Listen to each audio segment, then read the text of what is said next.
going on, everybody? Happy Friday. Welcome to another edition of Mean Streets here live on our FTN Network YouTube page. Chris Meaney hanging out with you. Always appreciate the time here and the support. We're a little bit later on in the afternoon than we usually are. Had some power issues on my end. Also waiting it out on some practice reports, and we've got a few. And we are starting the show with some just awful news. Bummer news. Don't like to see it. Don't like to hear it.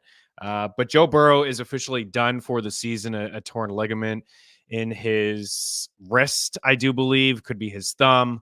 Not what you want to hear. And also, yesterday was just awful to see. I mean, two of the better players at their position done for the season. Nothing concrete yet for sure when it comes to Mark Andrews, but it does sound, listening to Harbaugh last night after the press game or in the press game conference after the game, the post game, it's looking like Mark Andrews is done for the season as well, with a couple significant injuries, a fractured fibula, and I did see a high ankle sprain or torn ankle ligament there. Either way, it's not good for either of those guys, and it's just not what you want to see. The NFL's tough, man. You hate to see injuries, fantasy and betting aside, it's just your teams aside, you just really don't like to see it. And last night was not fun to see at all. It was looking like we were going to get a competitive football game. I mean, Joe Burrow had just made that pass to Joe Mixon in the end zone, and then after that, we didn't see him again. So Cincinnati season's over. They were, I believe, a call for me inside the AFC Conference Championship game. I may even have them on the show to go to the Super Bowl. I certainly liked Cincinnati, and they were one of the teams that I thought the Chiefs, if you asked Andy Reid and Patrick Mahomes, like, really what team inside the AFC are you worried about?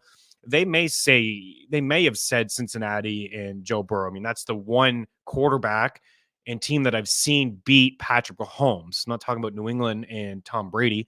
I'm talking about Mahomes has been in the Super Bowl like almost every year. He's been in the AFC Championship Conference game every year. He's been a starter. Mahomes did lose to Cincinnati and Joe Burrow, and almost did last year as well. So tough go. Jake Browning's going to take over here. It's not going to be good for T. Higgins. It's not going to be good for Jamar Chase. I know he found the end zone last night and saved your fantasy day, but it's going to be tough the rest of the way. I'm sure they're going to lean on Joe Mixon.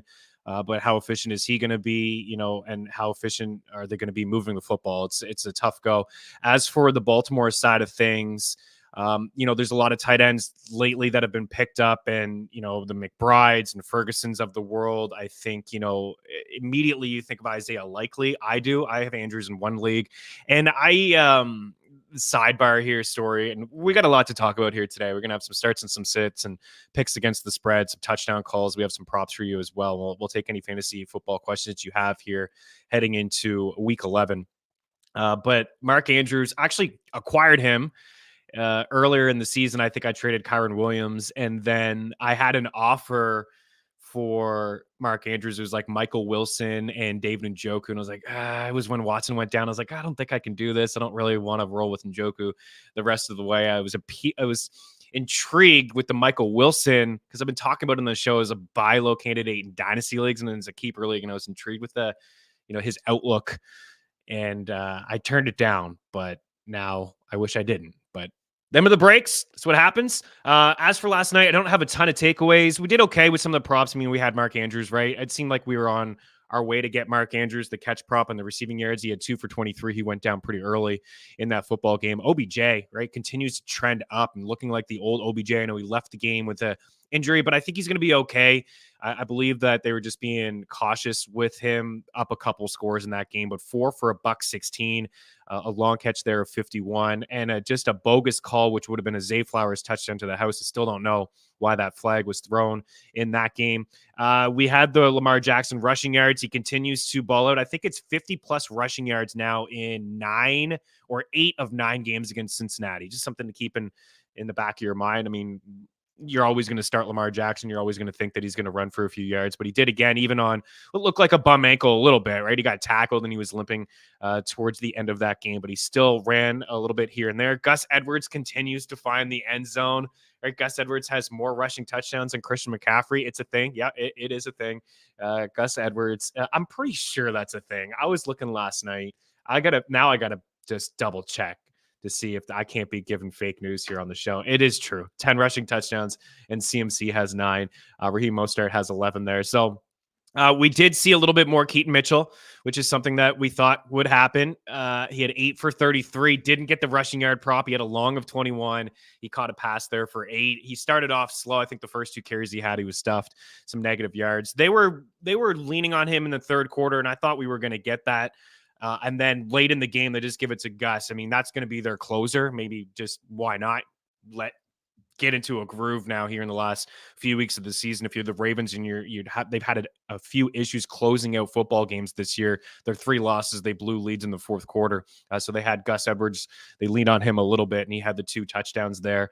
And then on the other side, of course, we didn't get Tyler Boyd. I don't want to say we were for Joe Burrow, but we may have if Joe Burrow stayed in that football game. But we did get Tanner Hudson, and we did get him before Burrow left. And I was thinking last night, I was like, man, Hudson may be a borderline top 15 tight end here. Now, not so much without Burrow, but we had the over 2.5 and 20 receiving yards. He finished with 4 for 49, actually led the Bengals in receiving yards. So not great. Jamar Chase, 2 for 12, but again, scores a touchdown and finds a way to save your fantasy day there. So tough sledding for Andrews owners. We'll talk about maybe some replacements, just actually, since we're on it right now, there's a couple that I like this week is like, Flyers. Of course, you can't start them this week if you started Andrews, but a couple tight ends here. We'll just go through ownership and talk about a few that may actually be available to you. And some leagues allow you to drop certain players, even if they've played. Now, you couldn't drop Andrews if you're in your starting lineup, but maybe you have somebody that has a dud performance this week and he's on your bench, and you can just make that swap now and beat people to the waiver wire, or you can just be aggressive and try to get somebody now.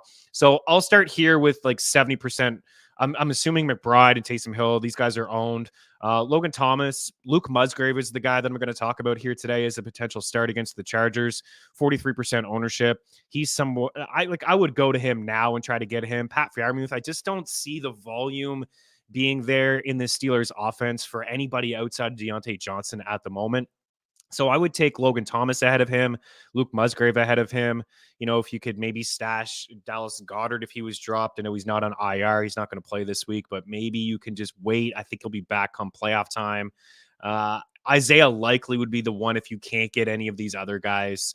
Isaiah Likely, it's just, I don't believe that the volume is going to be there for him. I mean, he's a mismatch. He looks like a really good player when he's on the field running routes, but it is still a run first team. And then you got some other guys there that are, he's going to be behind Flowers. He's going to be behind OBJ. And Lamar likes to call his own number. So it's an option, but I would be going with Thomas, Musgrave. Don't like Otton this week, but in a deeper format, maybe after this week, it's going to be tough, but we'll certainly talk some tight ends when we get to Monday and maybe even a little bit later on here in the show.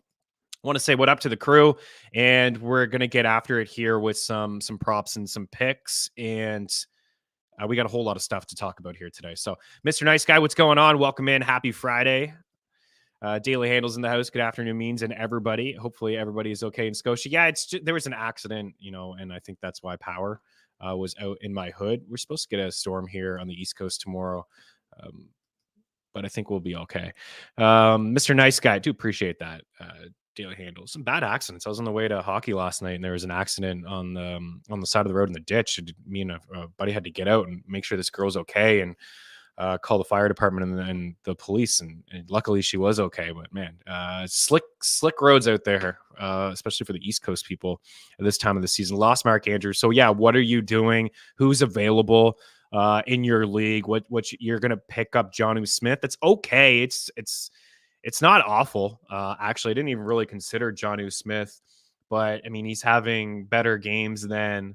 I mean, his ownership is it not above it? Actually, why would it be? I mean, people still hang on to 30%. It's not bad. I mean, he's having better games than Kyle Pitts. It's okay. It's not a bad little fallback option there for you. I think I'd still maybe lead Musgrave potentially. Okay, what else do we got here? Burrow, Albert in the house. Gus Bus keeps rolling. Kipper 82's in the house with a question. Would you trade Barkley? Oh, absolutely.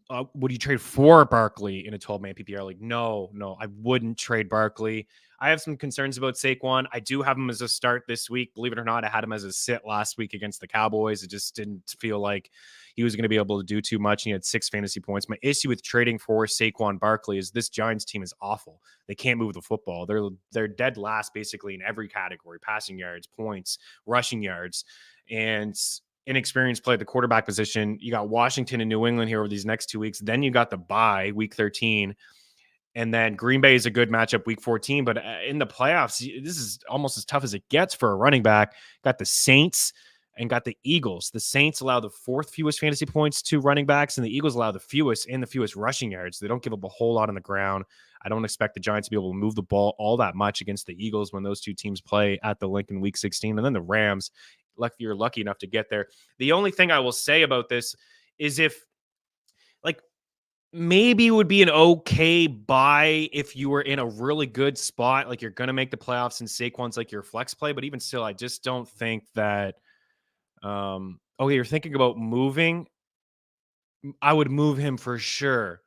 Looking at moving Barkley, you got Javonte and Etienne. Absolutely. He is, if you can get anything for him, and you should be able to based on name value alone. Could you get a Rashad White?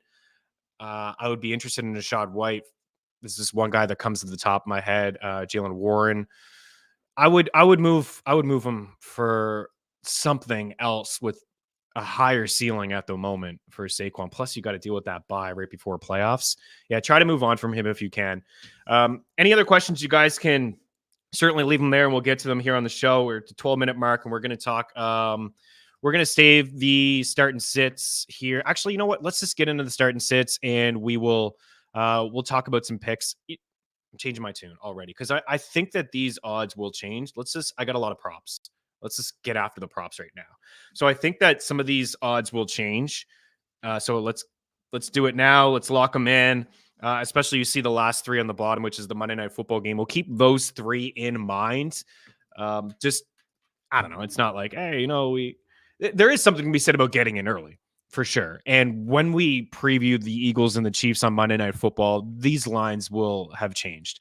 I don't know if you'll be able to get Devontae Smith at over 4.5 grabs at -122. I would expect AJ Brown to bump up over 85.5 receiving yards at -110 right now. The prop shop parlay calculator, get the best possible odds. 2 free tools over at ftnbets.com. But how can I not take this number with AJ? He had 6 games in a row with 100+ yards, and he had topped 130 yards in every one of those games, but 2, $1.75 against Washington. This should be a good, fun one. I know the Chiefs have been good against quarterbacks and wide receivers, but we have AJ projected for over 100 receiving yards. And I think Philly's going to go into KC and run the rock and try to keep Mahomes and company off the field. But there's really just 2 guys that Devontae Smith or that Jalen Hurts throws the football to with Dallas Goedert's sideline. It's AJ Brown and it's Devontae Smith. That's it. If Jalen Hurts throws the ball 24 times, just say 24, because there's been a couple games lately where it's been in the mid to low 20s. Say he just throws the ball 24 times. I can say with confidence that AJ is getting 10 of those, and Devontae Smith is probably getting another 5 or 6. The offense is going to roll through those 2 guys, and they had 2 really good games in the Super Bowl against Kansas City as well. So we're leaning with that. The Eagles are going to have no answer here for Travis Kelce. I like the receiving yards too at 75.5, but I'm taking the 6.5 at -125, and I pretty much guarantee all 3 of those lines and numbers will move when we preview that game on Monday.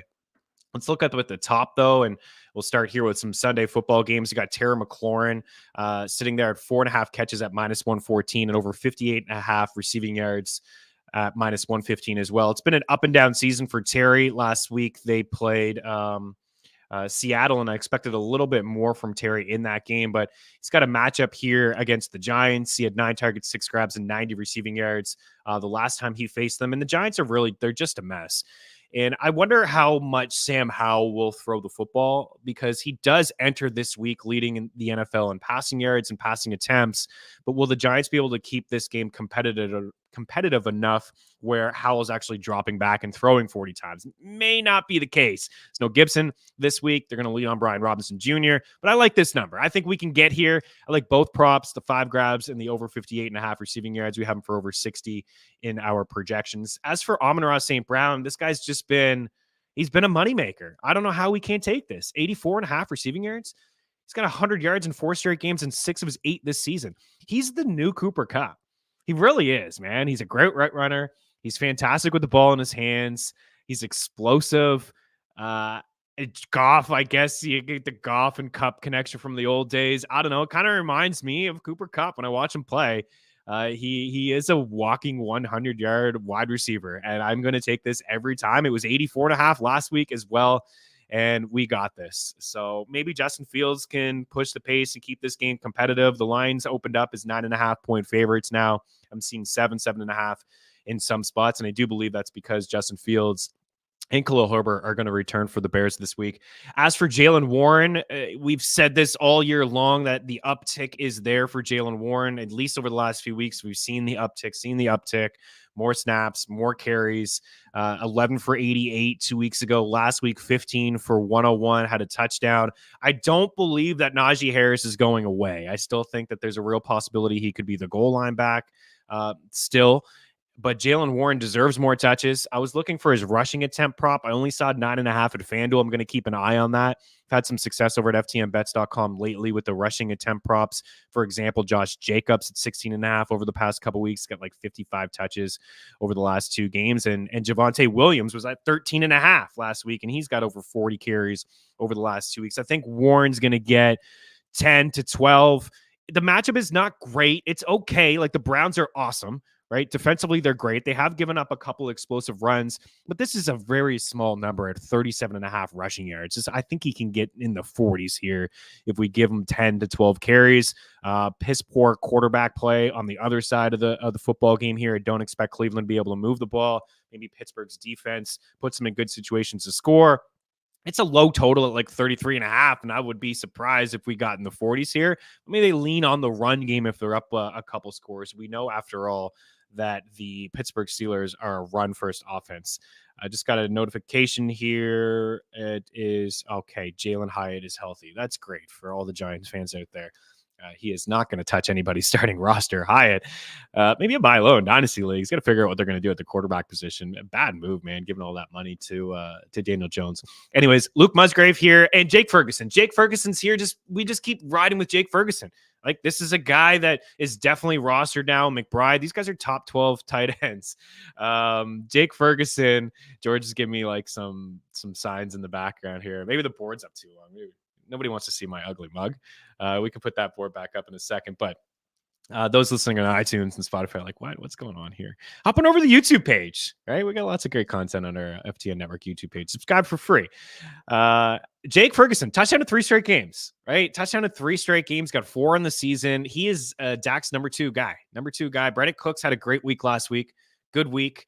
And I think he's maybe worth a dart throw or somebody to hold on to here in the second half of the season. Hasn't done a whole lot. I think he has touchdowns, like a couple of them over the last 3 weeks. But Ferguson, I'm just so impressed, man. Like, he's kind of playing that Dalton Schultz role. At the start of the season, he had 7 targets in his 3 of the first 4 games. In the last couple of weeks, got 17 targets, 10 and 7, and then over 100 yards. And as I mentioned, he's got touchdowns in the 3 straight games. So he's got at least 4 catches in 3 straight. I'm a little hesitant about the receiving yards. I don't mind it. I have a slight lean to the over, but I like the reception prop at over 3.5. The other guy that we had here was Luke Musgrave, and Christian Watson's not doing a thing. Romeo Doubs getting some touchdowns. Nice to see. Jaden Reed had a nice game last week, but how much can we trust this guy? The matchup is pretty good against the Chargers. They've allowed the 5th most fantasy points, 2 tight ends. Musgrave's got 8 targets over the last 2 weeks. He's got 5 catches and over 100 yards there. We're just looking for 3 grabs, and I think this it's just slightly juiced at minus 135. I'm going to drink a little bit of that. I don't mind it, but I think that this will get up a touch more. We have him for over 3 catches, I think 3.4, and then the last couple of weeks, 51 receiving yards and 64 receiving yards, had a touchdown in week 9. At the start of the season, he was Jordan Love's guy, 3 for 50, 2 for 25, 6 for 49. Dud game against Detroit. but 6 for 34 against the Raiders. Then the bye happened, out of the bye, 4 for 30. So consistently hitting this number. I would expect him to get in the 30s. I think this number could creep up to 28, 29 and a half, maybe even 30. It's possible come kickoff on Sunday. I would take anything as high as 30 and a half. And if it moves to 3.5 plus money, I may stay away. But I do like the over 2.5. I think he can get to 3 catches here. And those are the props. Those are the props for now. When I was putting these together earlier, there's just so many injuries and practice reports that weren't out yet. So there was a lot of people that just didn't have a prop as of just yet. So, I mean, ftnbets.com/pricing. Get all the picks from everybody across all sports, projections, and tools. And I think we're doing pretty good on the ice and in college basketball. And football has been a lot better over the last 3 weeks. Hopefully we hit our stride here in the stretch run of the NFL season. Here's some players that I think will score some touchdowns. Dave Montgomery, a little revenge spot. Caesars is the only place offering plus money. I would pick them anyways. You know, the Bears are good against the run. And I know Jahmyr Gibbs had a couple touchdowns last week. Yeah, maybe I'm buying into the revenge narrative just a touch. Like, they give him a touchdown against his former team, but I'm also not ignoring the fact and how good he's been this season in red zone situations. He's got 7 rushing touchdowns on the season, and keep in mind he's missed 4 games. He's only played 4, 5, 6 football games this season, and he has 7 rushing touchdowns, and he scored in his return last week. So just 1 game this season where he hasn't scored. Very impressive stuff for Dave Montgomery. So plus 105 there. Oh, we got a Raheem Mostert notification to the phone. Please tell me you are good to go. He is good to go. We'll keep on rolling with Raheem Mostert, who leads the NFL in touchdowns. I think Devon Achane is certainly worth a play, right? Because of the upside that he has, and it's against the Raiders.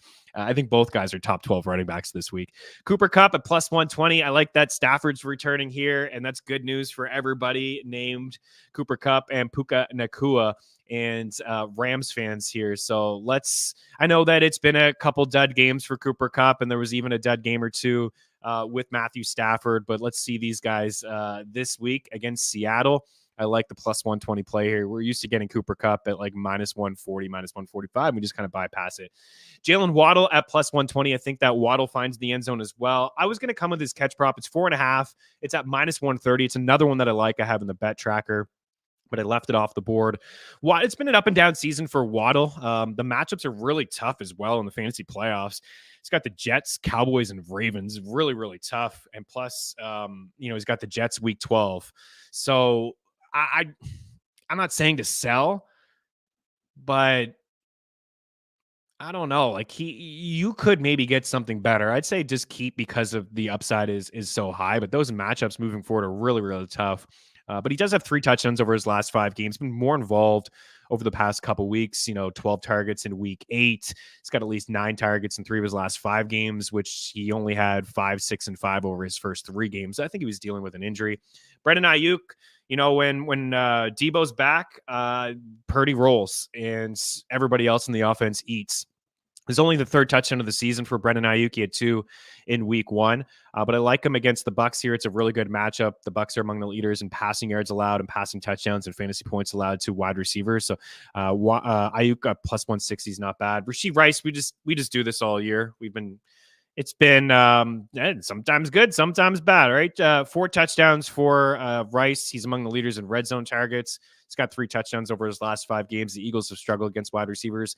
I got to think that the Eagles are going to try to double and do what they can for Travis Kelce. I think Kelce will still get a lot of catches in this game. But Rashee Rice has been the Eagles have struggled inside the red zone too. And this is a wide receiver that is among leaders in, as I mentioned, in red zone targets and yards after the catch. Najee Harris, we're starting to get into deeper kind of dart throws here. Is like maybe half a unit on these plays. But Najee Harris is scoring. And as I said, as much as I like Jaylen Warren and the rushing yard prop, and I think that Najee, you could find a better option this week than Najee Harris. Actually have him as a sits, and this may contradict myself, but at plus 225 for a guy that has 3 touchdowns over the last 4 games, and I do view as the goal line back inside this offense, I'm going to take a stab at this price. I'm also going to take a stab on Brennan Cooks. As I mentioned against Carolina here, they've been pretty good against wide receivers, but Cooks does have 3 touchdowns over his last 4 games. I also think Ferguson is a pretty decent call as well, but we already gave some love to him in the last segment. McBride, if there's any doubt on whether Kyler would target McBride just like Joshua Dobbs did, that's been erased. 9 targets, 8 grabs, a $131 last week. The Texans, the 6th most fantasy points allowed to tight ends. And then, as I mentioned, I think yesterday, every time I give Latavius Murray for a touchdown, he doesn't score. I mean, he's only scored 3 times, but those, believe it or not, like those last week, I was like, I can't do it because the previous couple of weeks I went and I gave Latavius Murray and it didn't happen. And then last week on Monday night, I said it tongue in cheek, but it didn't have it on the board. We talked Kincaid, we talked Sutton, we talked Josh Allen, but I've said it all year that James Cook doesn't get the carries inside the red zone. Now, Allen has a lot of rushing touchdowns this year. With a new offensive coordinator, Joe Brady, taking over, I wonder if they lean on Latavius in the ground game just a little bit more. And I'm going to take a shot this week at 4-1 against the Jets. The Jets have struggled against running backs, and Latavius is getting some carries inside the red zone. 9 for 68 last week, had the rushing touchdown, and then he had 2 rushing touchdowns in the first 3 games as well. So we're taking a little bit of a stab here, the long shot. The parlay, these 4 guys, maybe like 0.25 units on it. Tyreek to score, Kelsey to score, Eckler to score, and then we have Brian Robinson Jr. to score at plus 859. I believe that's from DraftKings. And I like all those guys to score touchdowns, but at minus 150, Tyreek, you can't play as a single. I think Eckler's minus 135. Brian Robinson's around minus 110. Don't hate it, but I still also not crazy about touchdown props that are, minus 110 or minus 130 or 35. But I do believe Brian Robinson has the potential to score a couple touchdowns. In fact, since we're on this, you know what? I also had Tony Pollard with 2 touchdowns at 4-1, but I mean, I can't waste my hard-earned bucks on a guy that's 3 for 13 inside the 5 this year and was 3 for 9 last year. What do we got? So I'm actually seeing plus 112 over at Bet Rivers for Brian Robinson Jr. to score a touchdown. How about plus 750 for Brian Robinson Jr. to score 2 touchdowns? I may have to timestamp this, George, because I might want to clip it. 26-minute mark. Brian Robinson Jr., 2 touchdowns, plus 750, 0.5 units, 0.25 at 35-1 for 3 scores. Let's get nuts on this Friday. The Giants are not good. The Giants are not good. There's no Antonio Gibson. Let's go. What do we got here? We got some trade questions we can get to, and then we'll get to some start and sits, and then we'll bounce. I believe we just talked about all the props. So let's do some start and sit stuff here. And we'll start with T-Money Reacts. Do I trade Puka and Debo for Kyren, DK, and Brees? So a little bit of context here. Do you need running back help? Are you set at wide receiver? Because you're trading away 2 wide receivers for Kyren and Brees. It sounds like maybe you need some running back help here. So you're fine at the wide receiver position, I take it. My first instinct is no. But if you need running back help, it sounds like Kyron's going to return next week. Brees I view as a top 12 running back. DK, I like the other guys more than DK. I like Debo and Puka a little bit more than DK. I'd like to hear what else you got going on for your team. If you are thin at running back, then you may have to make this move. And I'd like to know maybe what your wide receiver room looks like after trading Puka and Debo and getting DK in there as well. Yeah, I got the times.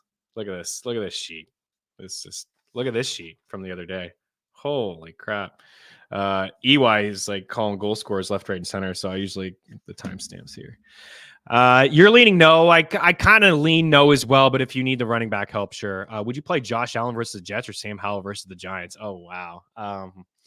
Wow. I would play Josh Allen, and I know he's been really bad, and a lot has been made of Josh Allen and whether he is prone to interceptions. I mean, I think yes. I don't know how you can say no.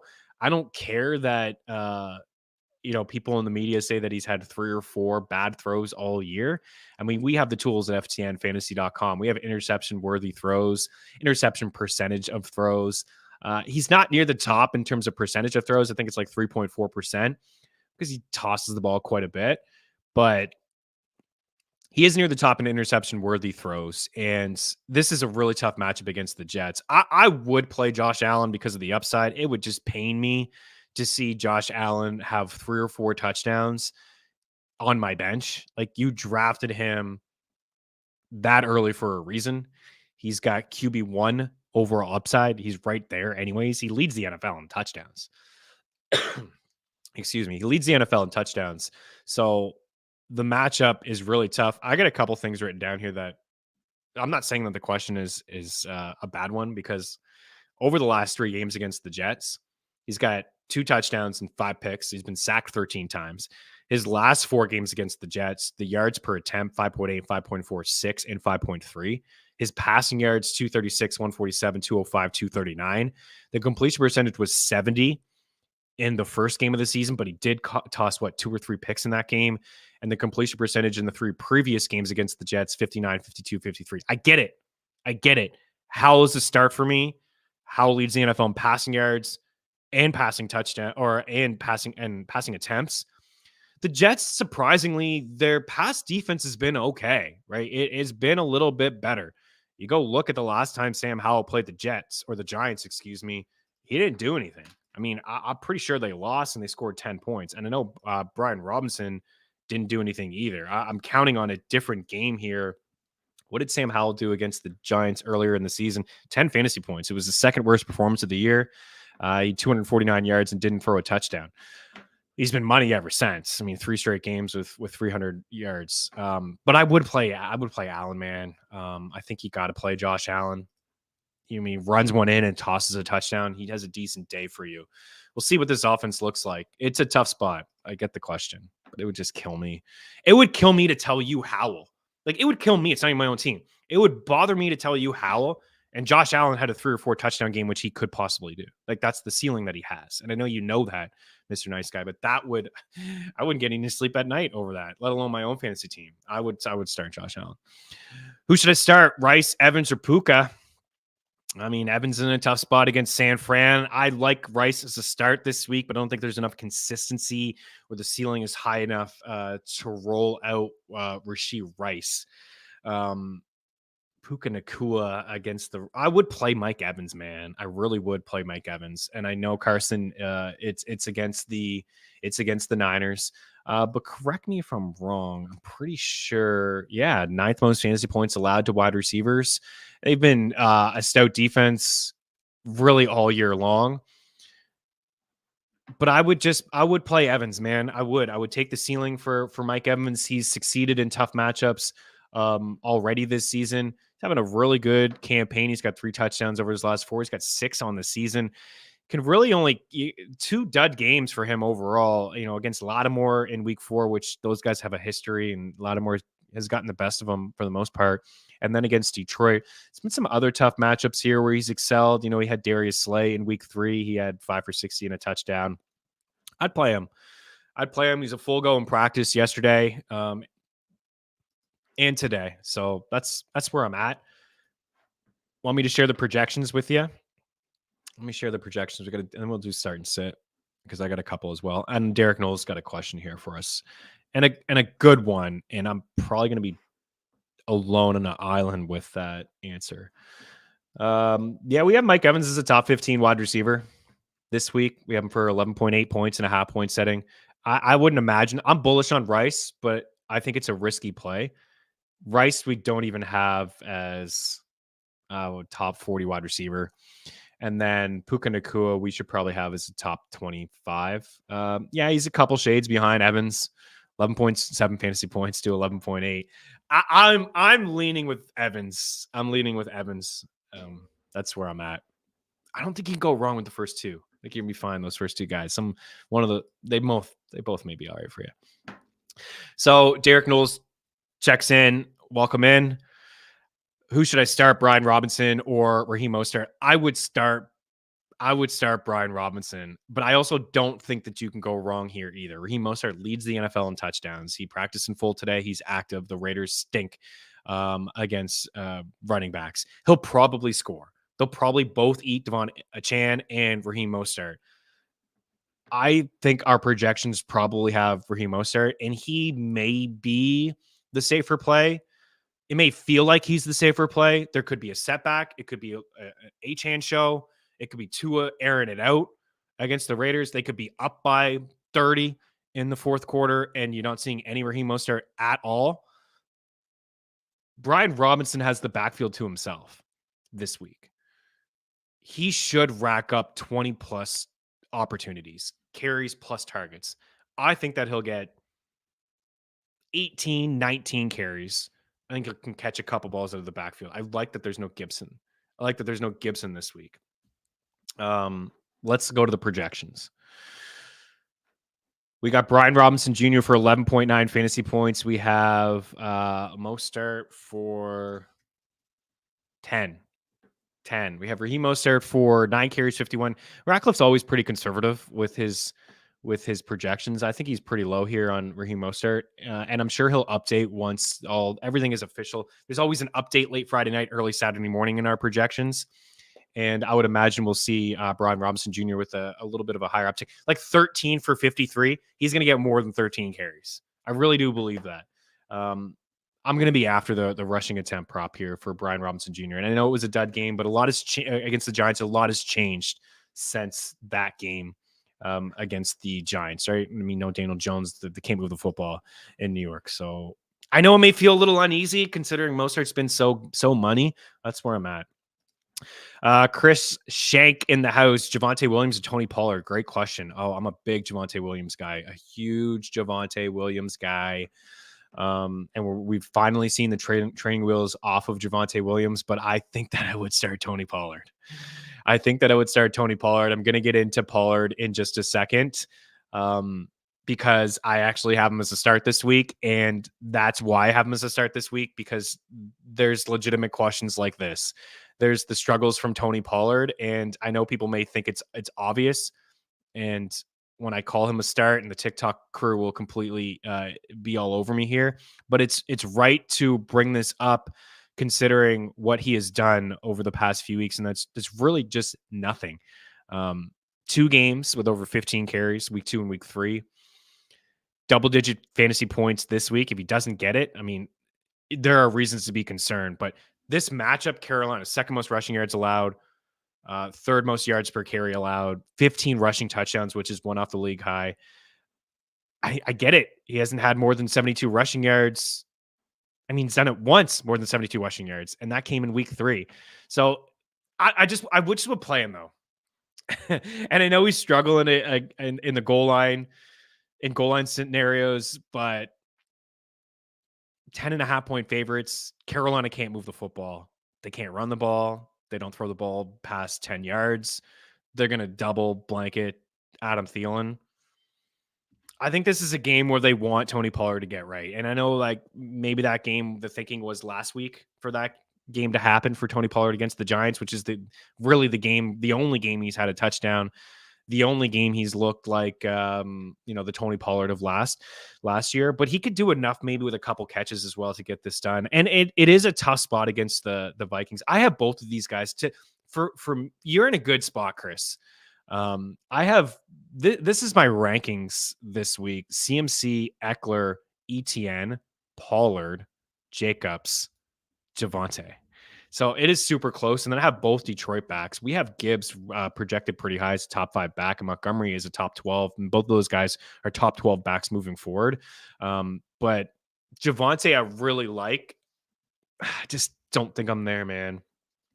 In starting with, if you were getting more points for attempts, I would say Javonte, but I don't believe that people play in those kind of leagues. Scott Fishbowl, shout out. Mr. Nice Guy, I'll start Josh Allen, and do I pay a $5 parlay with Howell? Win-win. There you go. I like it. 300 yards and 2 touchdowns. You win a little bit of cash, and it doesn't hurt as much. It doesn't sting as much. when you put Josh Allen on in your starting roster. No worries, Chris. Hopefully I put you in the right direction there, dude. I just really think that the matchup is fantastic for Pollard, and I think they'll make a point to kind of get him going. And if he doesn't, then look out. Then you know your answer moving forward, because like I said, this matchup pretty much is as nice as it can get. Matthew Peanut in the house, D Hop and Derrick Henry for DK and Isaiah Pacheco. A little trade action here for you. Yeah, getting rid of 2 Titans is always nice, right? Bye Tennessee. I really do. I like some of the matchups for Henry in the playoffs, right? I think he's got the Texans back to back, and this guy has a history of eating up the Texans, like eating them up. And he's like 200 plus yards in multiple games. We got another notification here. Something about doing the show at this time of the, we're getting all the practice reports. I like it. What do we got here? Nico Collins is healthy, and Dameon Pierce is out. So we can ride Singletary another week. We got in the playoffs, Houston, Seattle. Houston, man, I really like these matchups for Henry, and I don't care for D Hop though. So let's see. Is any of those other guys? I don't think Metcalf and Pacheco, their buys are over with. I like that. I think that Tennessee's buys over with too. Yeah, DK's matchups are really good. Yeah, he's got San Fran twice, but like I said, you know, they're inside the top 10 in fantasy points allowed. They've given up some big plays in that secondary this year. And then Dallas will be hard week 13, but the Eagles week 15, they've really struggled this year against wide receivers. The Titans week 16, Pittsburgh week 17, matchups are okay. I lean yes. I got to see them for Pacheco though. I lean yes here. I really do like Henry's matchups, man, in the playoffs. Pacheco, he's got some good ones after this week against the Eagles. Got the Raiders and the Packers. Those are A+. The Bills is a good one. New England's okay. The Chiefs will score a ton of points probably. And maybe they lean on Pacheco in the second half of that game. Then they got Raiders week 16. So yeah, I'll go ahead and make that move. You're getting a massive, I think maybe not a massive, but a significant upgrade over Hopkins for DK. And Henry's just been okay. And I'm a big Pacheco guy. He's catching a bunch of passes too, running routes, like it. Okay, let's I got some starter sits, and I know that this is all about context for week 11. And people really did come after me with Saquon Barkley. And I understand, you know, it's Saquon Barkley, and how could you sit that guy as the heartbeat of the offense? And I fully get it. You know, I did have him in the early 20s as a low-end RB2 last week. If you're lucky enough to have other options, you know, if you were last week and this week too, with some bigger names. And I'm not trying to do this for clicks. I'm trying to just say that these guys are in tough matchups and they get a downgrade. So just all that said, I just wanted to say, again, it really is all about context. And if you see that this is a player that's a sit or a start on someone on your roster, and you had a question, DMs are open at Chris Meaney on Twitter, on X, whatever. Mean Streets FTN at gmail.com. You can leave a comment in the YouTube section. You're listening on iTunes and Spotify. Leave a comment. Come over to our YouTube page. Leave a comment. I'm always circling back on these videos. I'll share the projections. I'll share the consensus ranking over at FTN Fantasy and mine as well. So we'll start here with some players that I like a little bit more. And some of them are a little obvious, but I've had some questions about some of these guys and some of these guys as well. Just taking in ownership in certain sites, they may be available. And it may be like, hey, I was starting Sam Howell all along in a super flex, but like, let's start him in a single quarterback league if you don't have Josh Allen, Mr. Nice Guy. So let's get going here with players I would start in week 11. And we are leading here with Sam Howell against the New York Giants. You hope that the passing attempts are still there in a game against the Giants where they can't really move the football. Howell leads the NFL in passing attempts and passing yards, 3 games in a row with 300 passing yards, and he has 8 touchdowns over that span. One of his worst games of the season did come against the Giants, but a lot has changed since then. Start Sam Howell. If you have Josh Allen, you play Josh Allen, but Sam Howell is a lock and loaded top 10 quarterback the rest of the way. Brock Purdy against the Bucs. Debo returned last week, and Purdy returned to form. 55 fantasy points over his last 2 weeks, over 600 passing yards over that span, and 4 passing touchdowns. I've been talking about him as a quarterback one all year long. Before the fantasy football season began, I said he was a great number 2 in super flex leagues, and he will work his way up to being a top 12 quarterback. Now with Joe Burrow sideline, it's just another guy that he has passed here the rest of the season. Second in passing yards allowed and 6th in fantasy points allowed to quarterbacks and 4th in fantasy points allowed to wide receivers. That's the Bucks. Start Brock Purdy with confidence and buy low where you can, because the matchups moving forward are really nice for Mr. Purdy. Joshua Dobbs against Denver. The Broncos have been much better lately defensively. 2 good games against Mahomes, 1 good game against Josh Allen over the last month and a half. But overall, they're still first in quarterback completion percentage against, yards per attempt allowed, and points allowed per game. Dobbs has racked up 50 fantasy points over the last 2 games. His only 2 games with Minnesota. He's been there for 2 weeks, and he's basically a top 3 quarterback over the last couple of games. Unbelievable. Oh, and he has over 100 rushing yards over the last 2 games. Rushing touchdowns in 4 straight games. It's time to start Joshua Dobbs. And we're also going to get Justin Jefferson back very soon. I don't think this week, but very soon. And the ceiling will just get higher for Dobbs in Minnesota. Tony Pollard, again, getting a lot of questions what I would do with Tony Pollard. I'm seeing him ranked in the high teens. Pollard has 1 game with a touchdown. He struggled as a goal line back last year. He struggled as a goal line back this year, 3 for 13 inside the 5, 1 game with over 72 rushing yards that came week 3, 1 game with double-digit fantasy points since week 3, 2 games with over 15 carries. It was week 2 and week 3. If he doesn't get double-digit fantasy points this week, it would be time to be concerned. It's been nothing but ugly performances here from Tony Pollard, but this matchup against Carolina, 2nd in rushing yards allowed, 3rd in yards allowed per carry, 15 rushing touchdowns, 1 off the league high. I have him as a top 7 running back this week. You start Tony Pollard. Saquon Barkley was a sit last week. I got a lot of heat on TikTok. I hope that you enjoyed the 6 fantasy points you got from Saquon Barkley last week. My goodness, man, I got a rough time there. It's tough to sit Saquon, and it is all about context. I would move on from him if I could. The playoff schedule is very, very tough, but I would play him this week in a game where maybe the Giants can hang around. They are 10-point dogs. His 2nd best game of the season did come against Washington in week 7. So if they can be competitive and stick around in this game, maybe Saquon can rack up 16 to 20 opportunities. Washington has allowed the 7th most yards per carry. Javonte Williams against the Vikings. This is a tough spot. The Vikings have been good against running backs, but I'm just here to remind you that Javonte is a top 12 running back the rest of the season.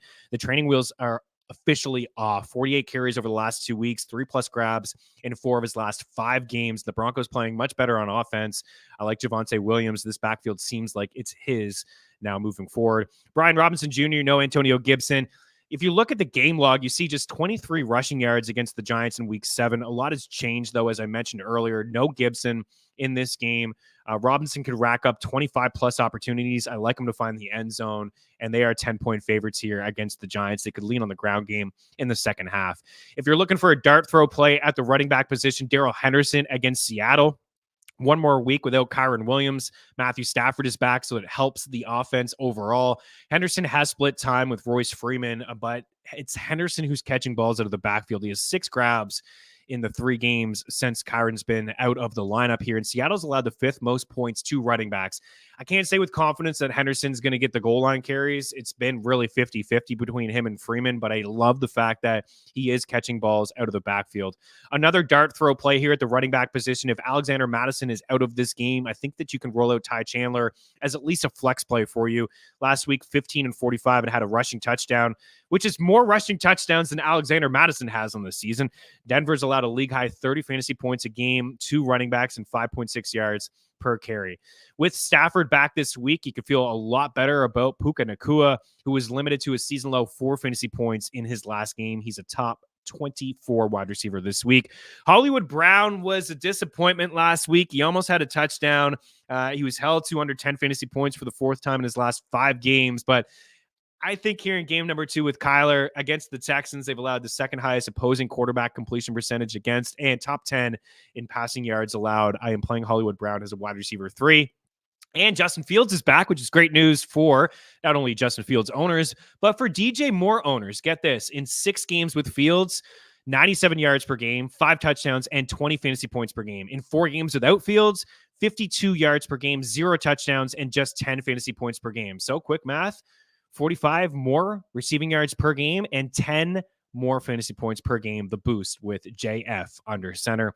Rashee Rice, dart throw play again here.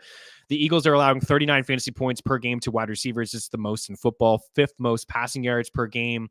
Someone outside of Kelsey is going to have to step up in this game, and Rice is among the leaders in red zone targets and yards after the catch. I think he's a good flex play this week. Every Houston Texans wide receiver, we know Noah Brown is out. So, I mean, we were already starting Tank Dell and Nico Collins. Unfortunately for Brown, he's not going to play this week, but you roll out Tank Dell, Nico Collins, Dalton Schultz with confidence the rest of the way. CJ Stroud looks fantastic. Trey McBride, Kyler targeted McBride 9 times, 8 catches, and 131 yards in their first game together this season. 34 targets, 24 grabs, and 277 yards in the last 4 weeks for McBride. Has him as tight end 6 in fantasy football and a half-point setting. The 34 targets over that span, second to TJ Hawkinson. Touchdowns in 3 straight games for Jake Ferguson. He's a top 10 tight end the rest of the way. Here's a dart throw at the tight end position. Luke Musgrave. I love the over on the catch prop and the yardage prop this week for Luke Musgrave. 105 yards and a touchdown in the last 2 weeks. The Chargers have allowed the most yards per attempt to quarterbacks and the 2nd most fantasy points to quarterbacks, along with the 5th most fantasy points to tight ends. I don't really trust Jordan Love. I think he can be like a top 15 quarterback this week against the Chargers. I definitely can't trust Christian Watson. So I'm going to roll with Joe Musgrave as a guy that can finish as a top 12 tight end this week. Here are players I would sit in week 11. Let's start here with Trevor Lawrence. Listen, I want Trevor Lawrence to be good. He's on the board. George is already jinxing him. 0 games this season with 20 fantasy points. Tennessee has allowed 3 quarterbacks to get 20 fantasy points on them this season. Trevor Lawrence in 4 career games against the Titans, 5 picks.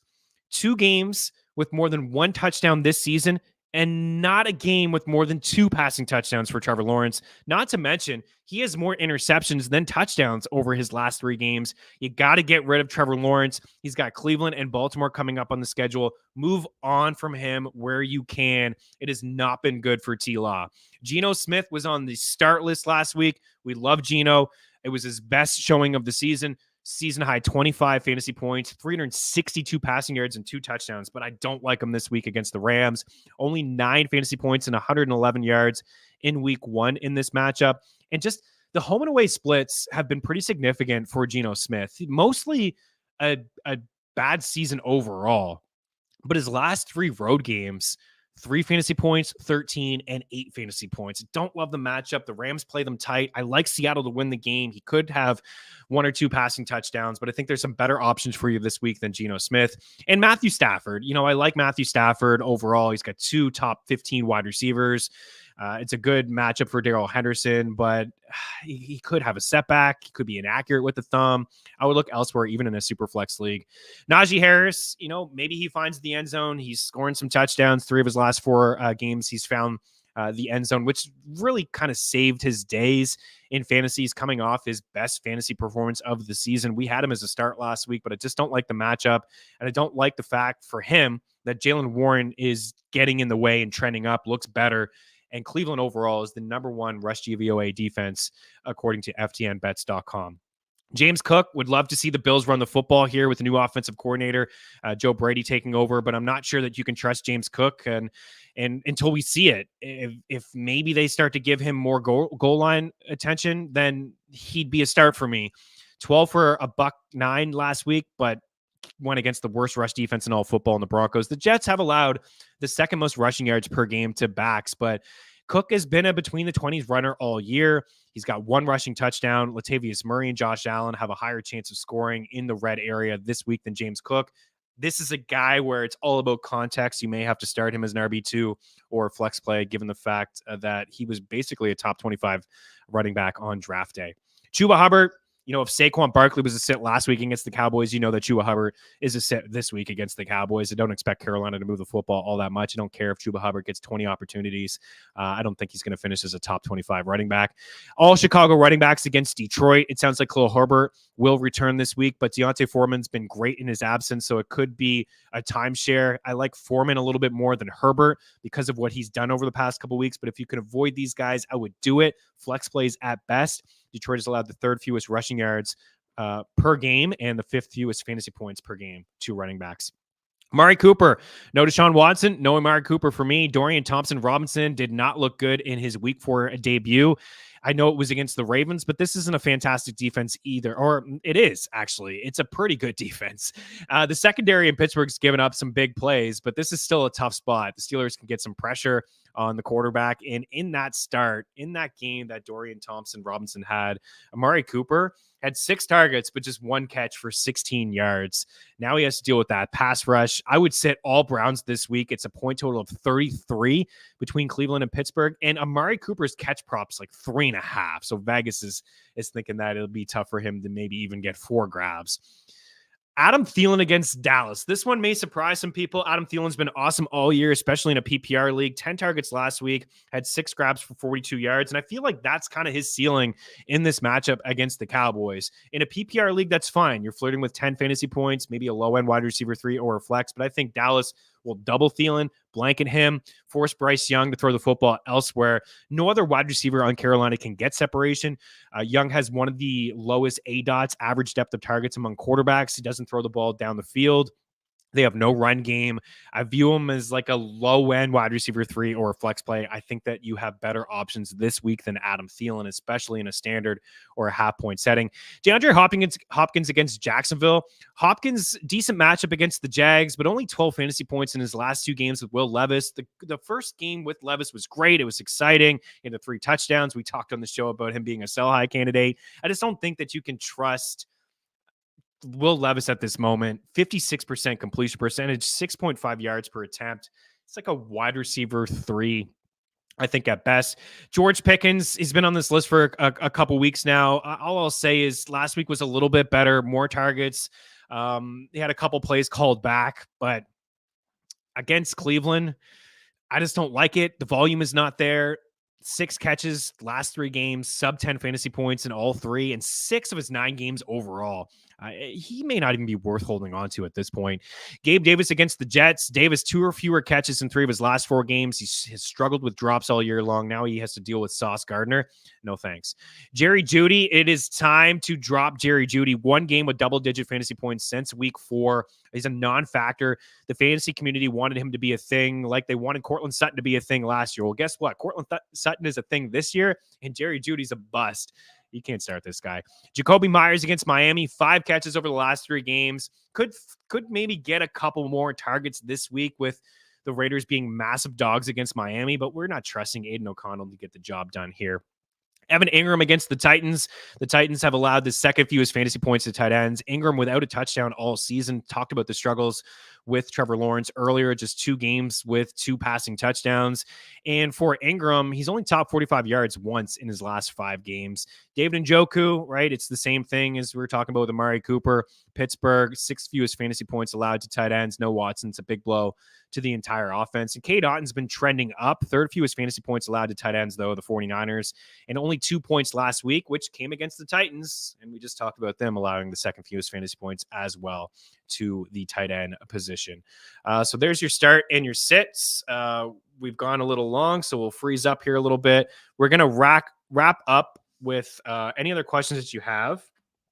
Not sure what's going on, man. It's probably on my end, but for the YouTube people, I apologize. You don't need to see my ugly mug anyways.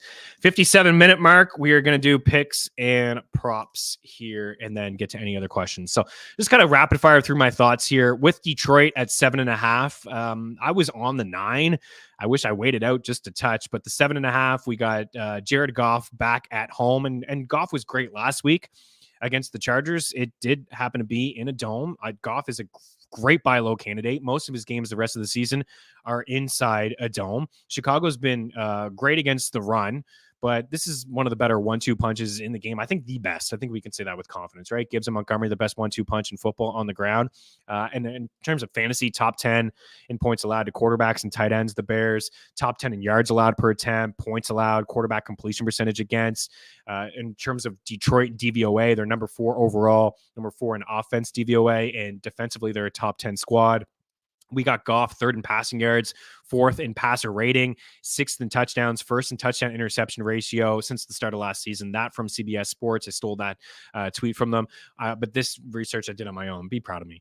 Home and away splits is not significant research, but this year, 8 touchdowns and 3 interceptions at home, 8.1 yards per attempt, 72% completion rate. On the road, 7.4 yards per attempt, and just the 65% completion rate. Last year, 275 passing yards per game at home, 23 touchdowns and 3 picks. On the road, 6-4 touchdown interception ratio, and under 250 passing yards per game. And also Detroit at home this season, 3-1 and averaging 29 points per game. I get it. Fields is back. Maybe they can keep this game close, but I think that this Detroit team is man, they're cooking right now. Defensively, they can bring it. Love where Goff's at. And I also like them at 5-1 to be the number 1 seed in the NFC. Their schedule remaining pretty easy. And the Eagles, after this week, the Chiefs, the Bills, the Niners, the Cowboys, the Seahawks, pretty tough stretch right there. So I would put a little bit of a sprinkle on the Lions to be the number 1 seed. I think we'll see it. I think we'll see it happen. The Cowboys, 10.5. This is a large spread. I know Randall liked the under at 44.5 when we gave it on the NFL betting show on Wednesday. You can catch that on our FTN Network YouTube page here. I like the under 42, even though it's dropped down. I still like it. I just don't expect Carolina to move the ball. And their defense has actually been okay. Their pass defense has been good. Dak is just feeling it at the moment. So I think that they win this game like probably maybe 30-10, 28-10. They win by 2 touchdowns, and Carolina won't score more than 14 points. I don't think so. Maybe 10 there. The Jets, everything I said earlier about Josh Allen, I'll just kind of repeat quickly. The last 3 games against the Jets, sacked 13 times, 2 touchdowns and 5 picks, leads the NFL in picks, and he's turning the ball over like a madman. And I know a lot of people have been hard on Josh Allen. I still think he's a really good quarterback. Some poor decisions, but ultimately this is a guy that struggles against the Jets. The last 4 games, 5.8, 5.4, 6.0, and 5.3 yards per attempt. The passing yards, 236, 147, 205, and 239. The completion percentage, 70 in week 1, but still struggled with the turnovers, 59, 52, and 53 in the 3 previous games. So I'm on the Jets to cover. I like the Steelers to win. We had it in the bet tracker on Tuesday at +4. Now we know that Deshaun Watson's not going to play. I think Pittsburgh, still Cleveland. They've had some big wins without Deshaun Watson. They're tough to play against, especially at home. But I think the Steelers will squeeze out a victory. I like Seattle too, even though Jared Goff is a sit for me. I like where the Seahawks defense is at. I'm going to take Seattle here. I think they're the better team, and I think they're going to squeeze out a victory on the road. And then the Chargers, this is a little bit of juice here. I don't want to give a money line parlay at -300, -400, like the Jags or something like that. The Chargers, I still like them at -3. You could actually go Chargers -2.5 at -135. I like them to win a field goal. There could be some sort of push in there. But if the 2.5, they could sweat this one out. Chargers favorite just on the road. Never ideal. Jordan Love, not great. Some moments. Good matchup against the Chargers. Really given up a lot of yards to quarterbacks, among the leaders in quarterback completion percentage and yards per attempt. In fact, I think they're number 1 in both categories. But I like them to win the game. Like them to win the game on the money line. If you don't like this juice, Bet365 alternate spread -2.5 at -135. I think they win by a field goal. The under between the Giants and Washington, just thinking that the Giants will continue to struggle on offense here. Dallas and Carolina, the under, same sort of deal with Carolina. Defense is a little bit better than maybe when you look into the numbers. Not bad. They're okay. They've been a little bit better against the pass. Obviously, they really, really struggle to stop the run. I just don't think they'll do much offensively. And then, 46.5 is a lot here for the Bills and the Jets. Like, that seems like maybe I gave that to you wrong, George. I got to double check this. Is it that high? Yeah, I gave it to you wrong. Unless it's moved 6 points. It's at 40. Doesn't matter. I like the under 42.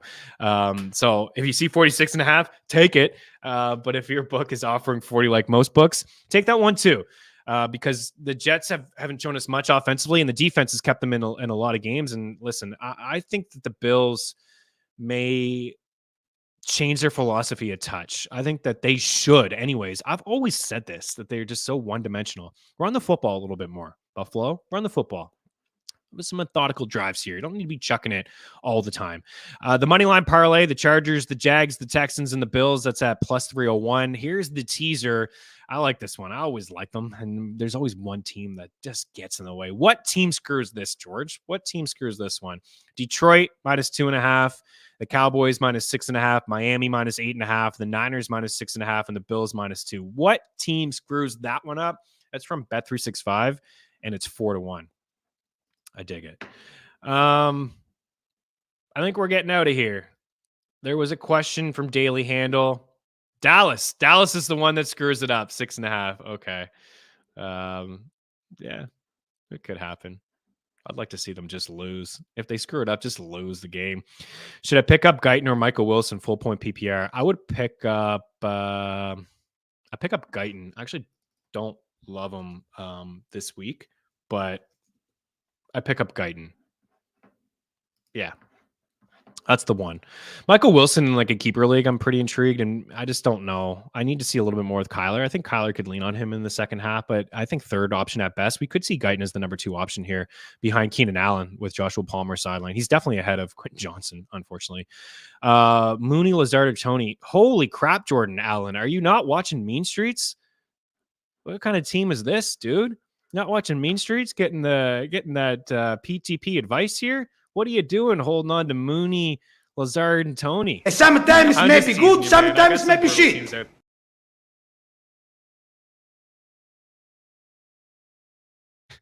I started Kyle Phillips. I love that. I started Kyle Phillips last week too, so I get it. Oh my goodness. I probably would take...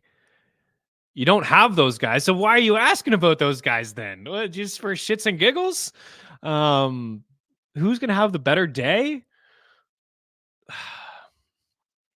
Maybe Tony. Oh, okay. Sorry, gotcha. I'm just teasing you, anyways. We're having fun here on a Friday.